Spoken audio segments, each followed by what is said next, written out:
जिसने अपनी उम्मत की आसानी के लिए इबादतों में तखफीफ कर दी, तुमने शादी और निकाह जैसे सुन्नत को भी महंगा बनाया।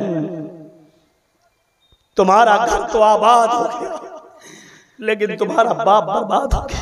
ये जहेज का कैंसर हमारी बेटियों को गैर मुस्लिमों के लड़कों के साथ भागने पर मजबूर कर देगा। तो मैं कहना ये चाह रहा था कि नबी की रहमत है कि नबी अकरम ने रात भर नमाज पढ़ने से भी रोक दिया। नबी की रहमत को ये गवारा नहीं कि मेरा उम्मती रात भर नमाज ही पढ़ता रहे और दिन में जब काम धंधा करे, बीवी बच्चों के लिए कमाने जाए तो उसको नींद आ रही है।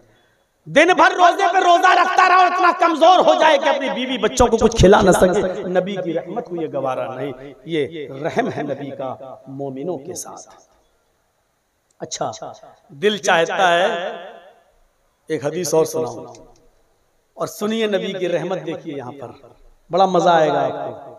अल्लाह के नबी मेराज पे गए, पहले बैतुल मुकद्दस गए, सारे नबियों को नमाज पढ़ाई, उसके बाद मेराज गए। आपको ये चाय आपकी है, मेरी है। बड़ा नेक काम किया, अल्लाह इसको एक और नेक बीवी अता फरमाए।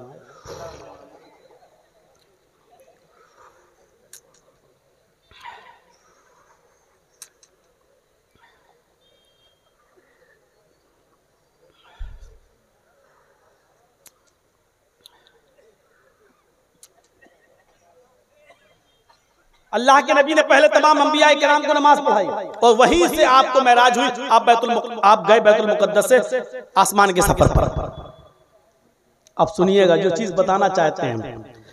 मैं समझ रहा हूं कि जितना गौर से आप सुन रहे हैं, आप मुझे अभी तक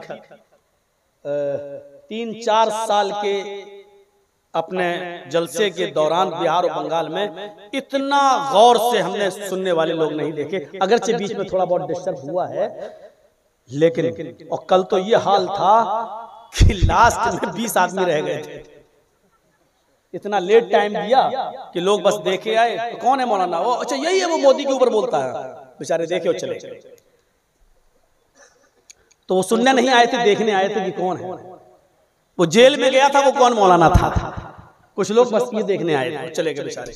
आप बहुत दिल जमाई के साथ सुन रहे हैं तो सुनिए, मुझे भी अच्छा लग रहा है सुनाने में आपको। अल्लाह के नबी जब मेराज पे गए और 7वें आसमान पे गए, सिदरतुल मुंतहा तक पहुंचे और वहां से थोड़ा आगे बढ़े और जिब्राइल अमीन वहीं रुक गए। कहा आप आगे जाइए। कहा जिब्राइल आगे क्यों नहीं जा रहे हो? आगे नहीं जाऊंगा, जल के राख हो जाऊंगा।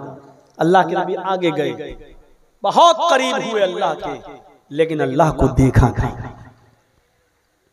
जो बात हुई पर्दे की ओर से हुई। बुखारी शरीफ की हदीस है, हजरत आयशा ने फरमाया कि जो शख्स ये कहे कि अल्लाह के रसूल ने मेराज पर अल्लाह के नबी ने अल्लाह को देखा है, वो झूठा है। अल्लाह को देखा नहीं। दुनिया की कोई आंख अल्लाह को नहीं देख सकती है। मूसा अलैहिस्सलाम ने कोशिश की देखने की, अल्लाह ने कहा नहीं देखोगे। नहीं मूसा, अल्लाह मैं तो देखूंगा। अल्लाह ने कहा लन तरानी, मूसा नहीं देख सकते हो तुम मुझे। नहीं अल्लाह मैं तो देखूंगा। अल्लाह ने कहा आ जाओ तूर पे चढ़ जाओ। पहाड़ पे चढ़ गए। अल्लाह ने हल्की सी तजल्ली दिखाई, नूर अपना रोशनी दिखाई। फखर्र मूसा साइका, पहाड़ उधर सुरमा बन गया, मूसा इधर बेहोश पड़े, नहीं देख पाए। दुनिया की कोई आंख अल्लाह को नहीं देख सकती। जब हम और आप मरेंगे, इंतकाल करेंगे, मैदान महशर होगा, हिसाब किताब होगा, जन्नत में चले जाएंगे। किसी ने पूछा अल्लाह के नबी क्या जन्नती लोग अल्लाह को देखेंगे? फरमाया हाँ, बिल्कुल उसी तरह जिस तरह तुम दुनिया में रहकर 14वीं रात के चांद को देखते हो, वो दुनियावी आंख नहीं होगी। वो मरने के बाद मैदान महशर में जब हमको दोबारा इकट्ठा किया जाएगा, जमा किया जाएगा, तो वो दूसरी आंख होगी, वो दूसरी रूह होगी जो हमारे अंदर आएगी। मेरे भाइयों, फिर उस आंख से हम अल्लाह का दीदार कर सकते हैं, लेकिन दुनियावी आंख से कोई अल्लाह का दीदार नहीं कर सकता।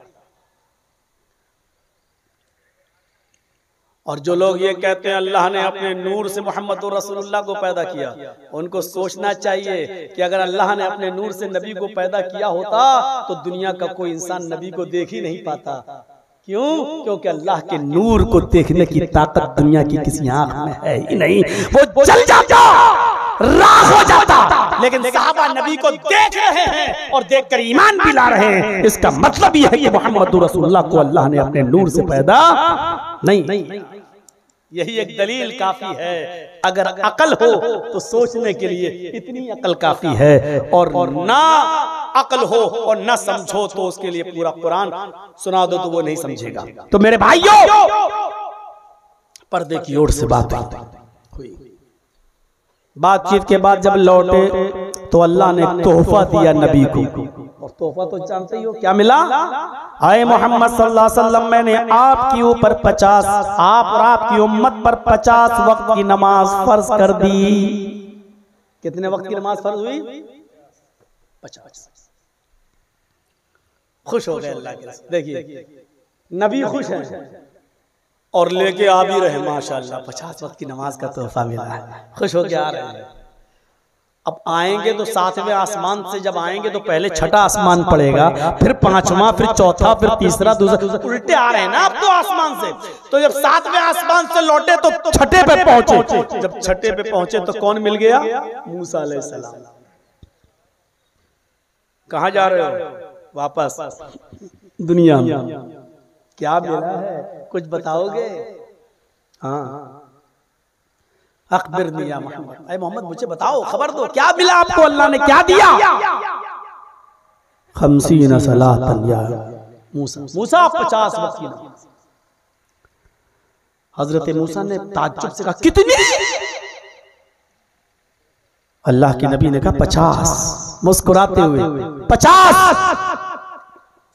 अरे जल्दी जाओ, जल्दी जाओ। कहां जाओ? अरे दोबारा जाओ, अल्लाह के पास कम कराओ। क्यों? अरे जाइए ना, बहुत है 50 वक्त की नमाज। अल्लाह के रसूल अब भी क्या कह रहे हैं? नहीं नहीं नहीं, ठीक है, मुझे जाने दो।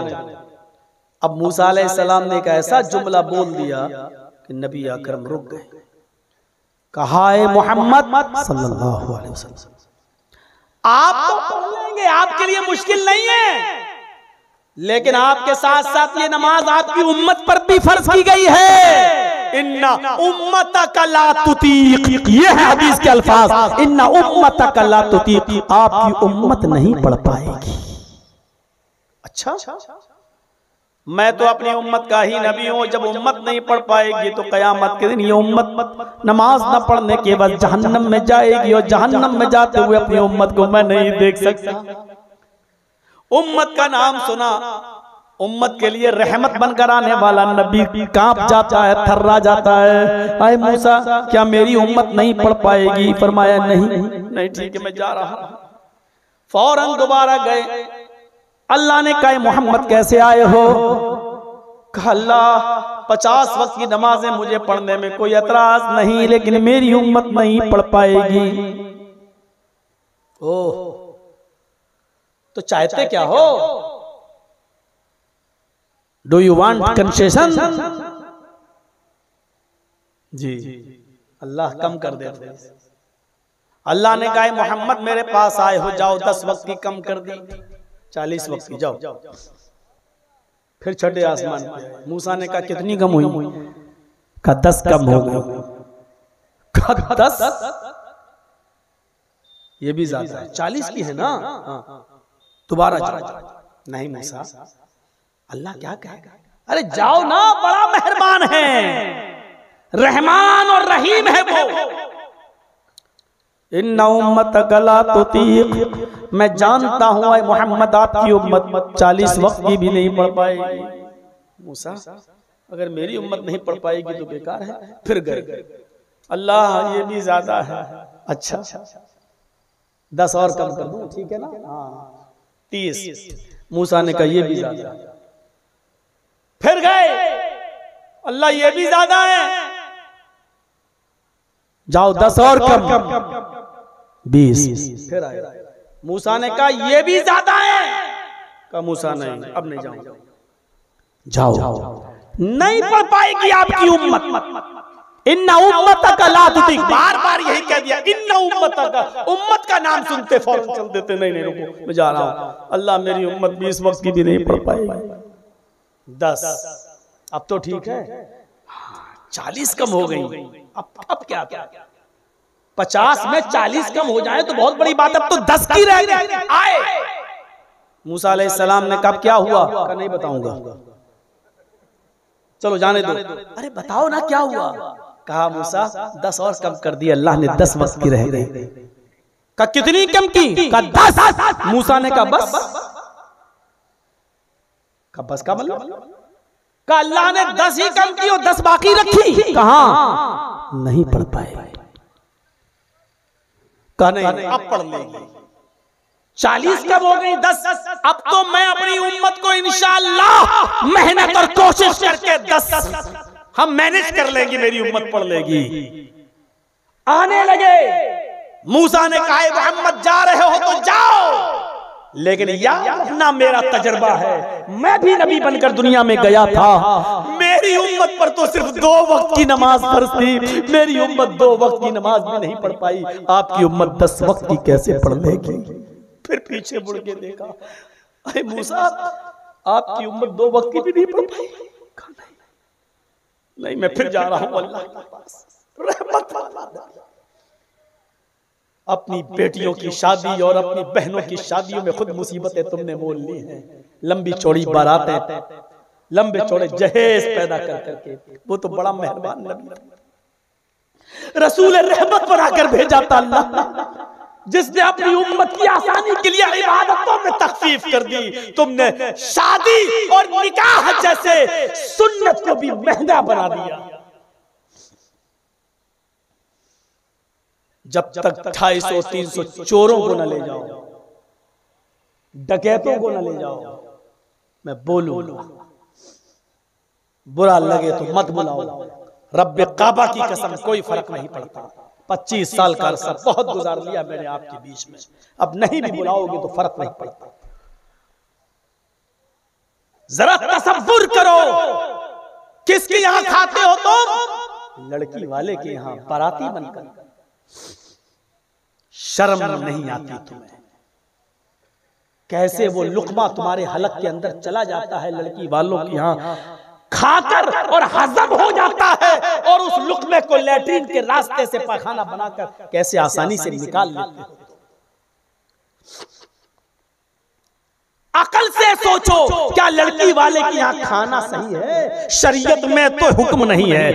कुरान और हदीस में लड़की के बाप को लड़की के निकाह के वक्त बारातियों को खिलाने का कोई हुक्म नहीं है। ये तो मैं गारंटी के साथ कह सकता हूँ कि लड़की के बाप को शरीयत ने न खिलाने का हुक्म दिया है, न बारातियों को बुलाने का हुक्म दिया है।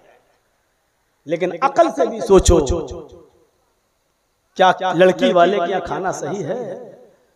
वो लड़की की माँ और लड़की का बाप जिसके दिमाग में ये भरा पड़ा है कि आज जिस हमने अपनी बेटी को 17 साल 18 साल 20 साल तक बड़े नाजों से पाला है, उसके नखरे बर्दाश्त किए हैं, हमने उसको बुखार तक नहीं आने दिया, जिसको बड़े नाजो नेमतों में पाला है, आज हमारी बेटी की रुखसती हो रही है, आज उसकी डोली जा रही है, मेरे घर से वो किसी पराए घर जा रही है। एक तो उसके घर के माँ बाप को ये फिक्र लायक है कि मेरी बेटी आज मुझसे रुखसत हो रही है, जुदा हो रही है, एक तरफ उसको अपनी बेटी की जुदाई का गम है, और उस गमगीन माहौल के अंदर तुम्हारे ज़मीर, तुम्हारे कलेजे और तुम्हारे दिल कैसे ये गवारा कर लेते हैं कि उनके घर खाने का लुकमा तुम्हारे हलक के नीचे उतर जाता है।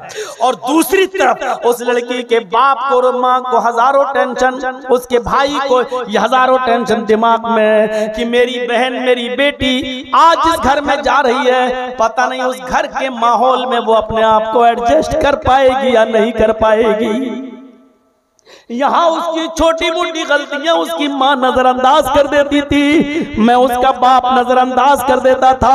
वहां उसकी सास उस छोटी मोटी गलतियों को नजरअंदाज करेगी या नहीं, उसकी नंद नजरअंदाज करेगी या नहीं। एक तरफ माँ बाप के दिमाग में ये फतूर उठ रहे हैं, ये ख्यालात उठ रहे हैं कि मेरी बेटी उस जगह जाकर अपने आप को एडजस्ट कर पाएगी या नहीं कर पाएगी, लड़का हमारी उस बेटी के साथ अपनी जिंदगी निभा पाएगा या नहीं निभा पाएगा, मेरी बेटी उस लड़के के मिजाज के मुताबिक अपने आप को ढाल पाएगी या नहीं ढाल पाएगी।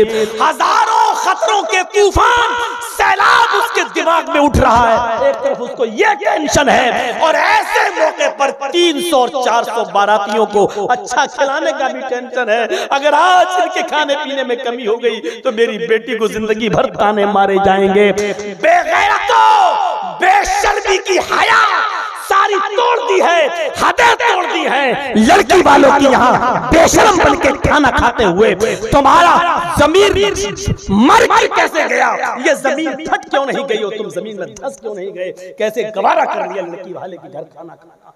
इन तमाम परेशानियों और टेंशनों में तुम्हारे जमीर कैसे गवारा कर लेते हैं लड़की के घर खाना खाने के लिए? मौलाना हम ही को मत कहो, बड़े बड़े मौलवियों को देखा लड़की वालों के घर खाते हुए। इस्लाम वो नहीं है जो मौलवी कर रहे हैं, इस्लाम वो है जो मौलवी कुरान और हदीस की शक्ल में बोल रहे हैं, जिसमें आसानियां हैं। आपने उसको इतना मुश्किल बना दिया है। और सुना था ना, कहां मैं बोला था, कुरसैल के अंदर, फिर एक तरफ जहेज और एक बहुत बड़ा शायर गुजरा है, मीर तकी मीर,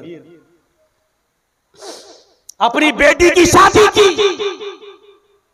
शादी में 15 दिन बाकी रह गए, लड़के की तरफ से डिमांड आ गई, मुझे ये चीज चाहिए।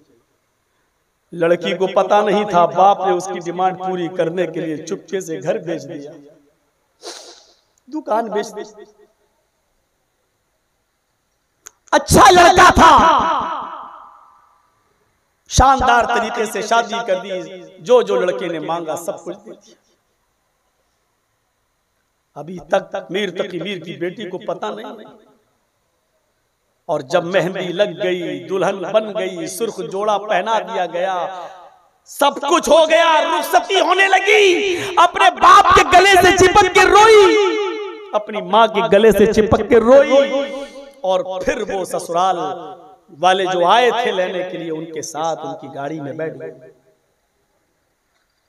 बैठते वक्त उसकी सहेली ने उसके कान में इतना कह दिया,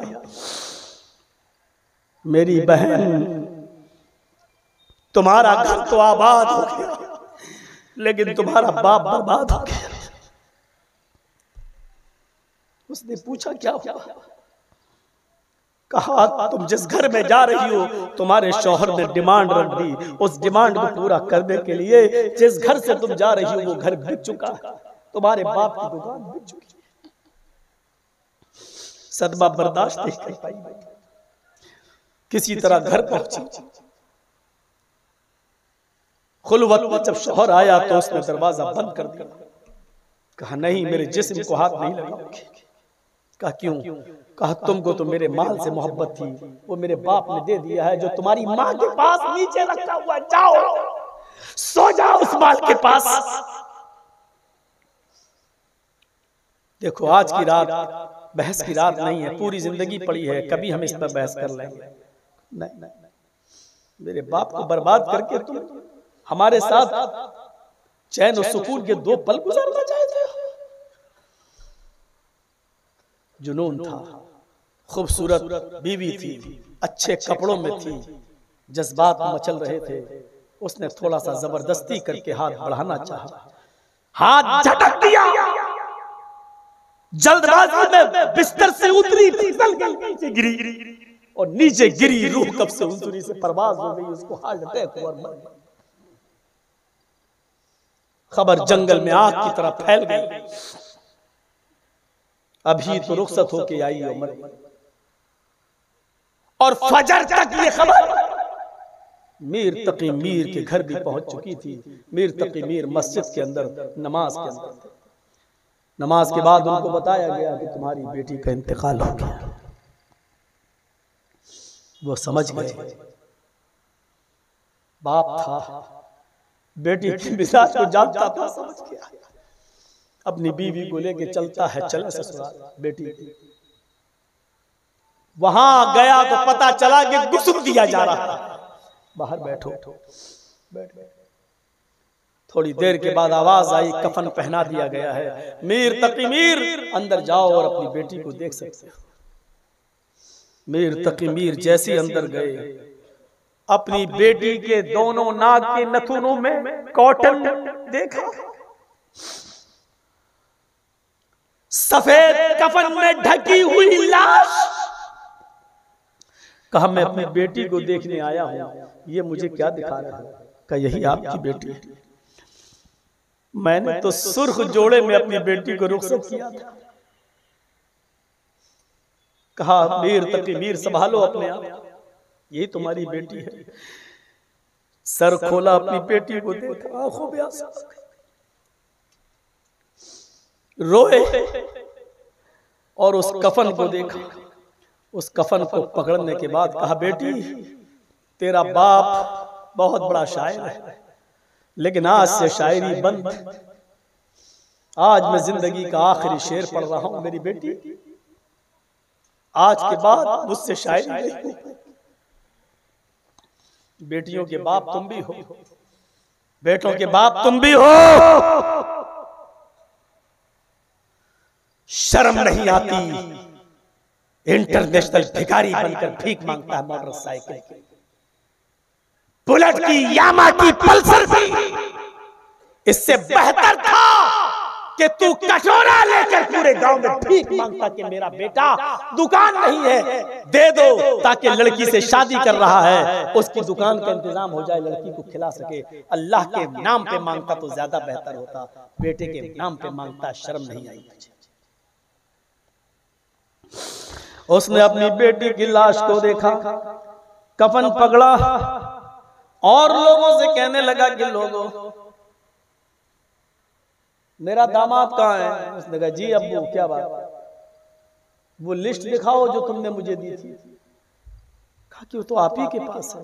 हाँ हाँ, वो मेरे पास है।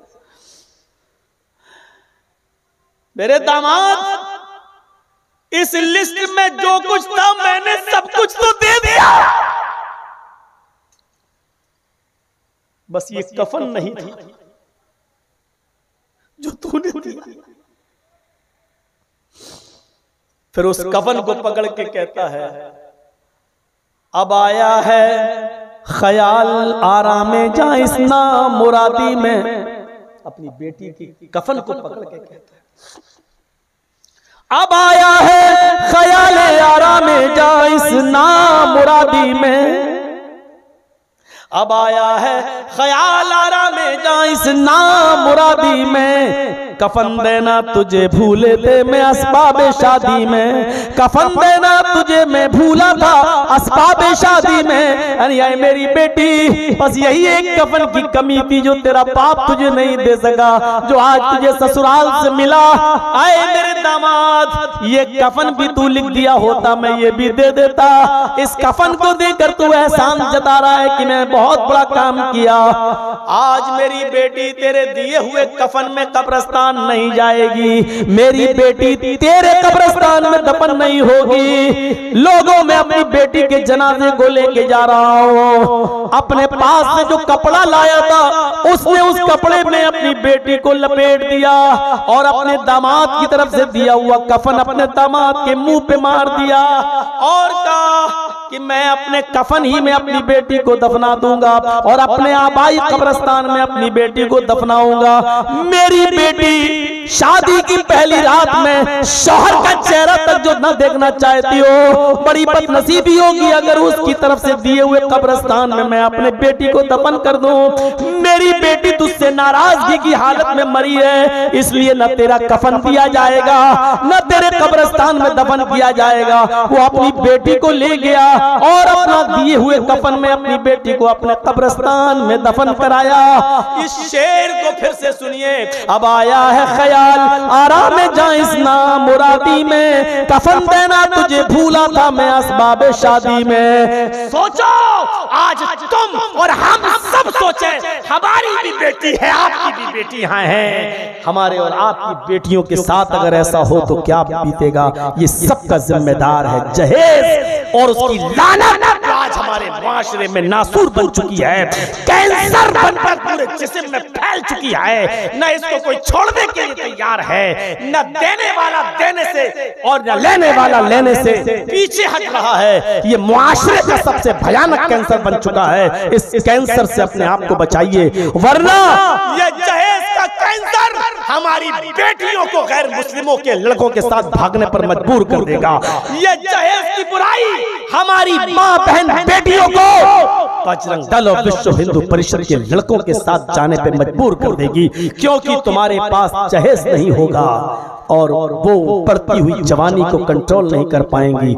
इसलिए जब जवानी का सैलाब भरेगा तो वो रास्ता निकाल लेगा कि हमको कहां जाना है। इसलिए याद रखिए, इन बच्चियों की इज्जत और आबरू को बचाने की जिम्मेदारी समाज के ऊपर है, चौधरियों के ऊपर है, सरमायादारों के ऊपर है, अमीरों के ऊपर है और जिम्मेदारों के ऊपर है। अगर मदरसा बना सकते हो और मदरसे की कमेटी बना सकते हो तो इन नौजवान लड़के और लड़कियों की शादी और जहेज जैसी लानत को खत्म करने के लिए भी कमेटी बनाइए और उस कमेटी में ये तय करिए, जो जहेज मांगेगा उसका बाइकाट, जो जहेज देगा उसका बाइकाट, जो जहेज लेगा उसका बाइकाट। ना उसकी हम मौत में शामिल होंगे, ना उसकी शादी में शामिल होंगे, जब तक आप कड़ा एक्शन नहीं लेंगे। माफ कीजिएगा, जहेज जैसी लानत रुकने वाली नहीं। कड़ा एक्शन लीजिए, कड़ा जरूरत है वक्त की, कड़ा एक्शन लीजिए आप। अब आया है ख्याल, लारा में जा इस नामुरादी में, कफन देना तुझे भूले थे हम असबाब शादी में। ओह वाकई मेरा दिमाग भी कहां खराब हो गया है, कहां से निकला और कहां पहुंच गया। कहा मूसा मेरी उम्मत नहीं पढ़ पाएगी 10 टाइम की भी, कहा नहीं पढ़ पाएगी। आपकी उम्मत 2 वक्त की नहीं पढ़ पाएगी, कहा नहीं। रहमतुल्लिल आलमीन की रहमत को जोश आया, बार बार रब के पास जा रहा है। जब सुना कि मेरी उम्मत 10 वक्त की भी नहीं पढ़ पाएगी, फिर चले गए। अल्लाह ने मोहम्मद 40 कम हो गई, अब क्या चाहते हो? अल्लाह मूसा की उम्मत 2 वक्त की भी नहीं पढ़ पाई, मेरी उम्मत 10 वक्त की कैसे पढ़ लेगी? तो कहा क्या चाहते हो और कम कर दूं? कहा 5, ठीक है ना? हाँ ठीक ठीक, डन। अब हो गया, डन, लग गई मोहर, चले। मूसा ने कहा क्या हुआ? कहा मूसा अब कहोगे तब भी नहीं जाऊंगा। क्यों? 2 वक्त की रह गई? कहा नहीं 5 वक्त की। मूसा ने कहा यह भी ज्यादा है। कहा अगर ज्यादा है तो बनी रहने दो। कहा एक बार और जाइए। अल्लाह के नबी ने यहाँ कसम खा ली, रब्बे काबा की कसम, उसकी कसम जिसके कब्जे में मेरी जान है, अब मैं नहीं जाऊंगा। मुझे अपने रब के पास बार बार जाने में शर्म आ रही है। जैसे ही नबी ने ये कहा मुझे अपने रब के पास बार बार जाने में शर्म आ रही है, वही आवाज आती है मोहम्मद मैंने 5 वक्त की नमाज पर मोहर लगा दी है। तुम मेरी रहमत से शर्मा गए, तुम मेरे रहमो करम से शर्मा गए, तुम मेरी रहमत से हया खा गए। मुझे कसम है अपने इज्जत व जलाल की, अगर तुम एक बार और आ जाते तो मैं और कम। रसूल अपनी रहमत दिखा रहे हैं, रहमान और रहीम अपनी रहमत पे उतरा हुआ है। ऐ मोहम्मद अगर एक बार और आ जाते तो मैं और कम कर देता। मुझे कसम है अपने इज्जत व जलाल की, तुम एक बार और आ जाते तो मैं और कम कर देता। लेकिन अब तुम कह चुके हो, अब जबान से निकल चुका है कि मैं रब्बे काबा की कसम, उसकी कसम जिसके कब्जे में मेरी जान है, मैं नहीं जाऊंगा। बार बार शर्म आती है मुझे, जब तुम आने के लिए तैयार नहीं तो अब हम कम करने के लिए तैयार नहीं। जाओ 5 वक्त की नमाज अब फर्ज हो चुकी। कितने सोच रहे होंगे काश एक बार और चले गए होते। मूसा ने कहा था एक बार और चले गए होते तो 3 वक्त की और कम हो जाती, 2 ही रह जाती, सुबह पढ़ लो और शाम को पढ़ लो और सो जाओ। नहीं, मूसा के जुमले पर गौर करो कि मेरी उम्मत पर 2 वक्त की फर्ज थी, मेरी उम्मत 2 वक्त की भी नहीं पढ़ पाई। आपकी उम्मत कैसे पढ़ लेगी? 5-10 वक्त की नहीं पढ़ पाएगी। इस जुमले पर गौर करो, यानी 2 वक्त की भी नहीं पढ़ पाई। अगर अल्लाह के रसूल एक बार और चले गए होते और कम हो जाती, 2 वक्त की भी रह जाती। जिसको नहीं पढ़ना वो 2 वक्त की भी नहीं पढ़ता। और पढ़ने वाले 5 वक्त की भी पढ़ रहे हैं और 5 वक्त के साथ साथ तहज्जुद की नमाज भी पाबंदी से पढ़ लेते हैं। उनके ऊपर कोई मुश्किल नहीं होता है। वो खेत जोत रहे तब भी पढ़ लेते हैं, वो किसी ऑफिस में काम कर रहे हैं तो उधर भी वक्त निकाल लेते हैं। मेरे प्यारे साथियों, 5 वक्त की नमाज जो पाबंदी से पढ़ रहा है वो पाबंदी के साथ नमाज पढ़ने के साथ साथ तहज्जुद भी पढ़ लेता है। और न पढ़ने वाले 2 वक्त को छोड़ो, जिनको नहीं पढ़ना उनको जुमा भी नसीब नहीं होता है, उनको ईद और बकरीद भी नसीब नहीं होती है। मेरे प्यारे साथियों, जिनको नहीं पढ़ना उनको नहीं पढ़ना, और जिनको पढ़ना वो 5 टाइम की पढ़ रहे हैं। ये अपने ऊपर डिपेंड करता है, ये अपने ऊपर फिट होता है कि हम कैसे। अल्लाह के रसूल तो 50 वक्त की भी नमाज पढ़ने के लिए तैयार थे, लेकिन अपनी उम्मत के लिए, मेरा नबी अपनी उम्मत के लिए बार बार जाता। ये कौन सी रहमत थी